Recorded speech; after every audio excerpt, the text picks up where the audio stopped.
Welcome to Samba Samba. Enjoy the video. In this video, I will show how to make a bill in Tally Prime with GST. First, navigate to the Features menu by pressing F11 and ensure that Enable Goods and Services Tax is set to Yes. This crucial step activates all GST-related functionalities within your company data.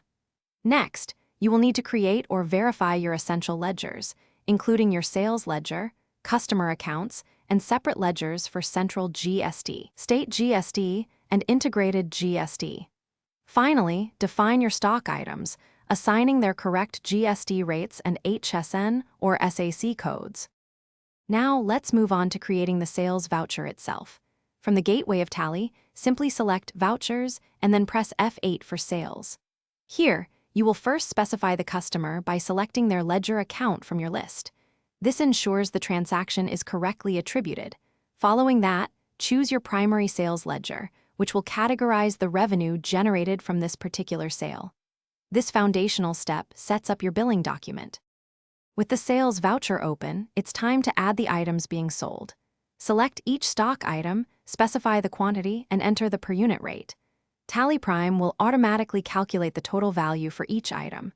After listing all items, apply the appropriate GST tax ledgers. For interstate sales, you will select Central GST and State GST.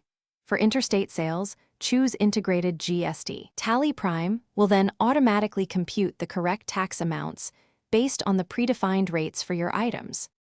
Before finalizing, take a moment to thoroughly review all the details entered in your sales voucher.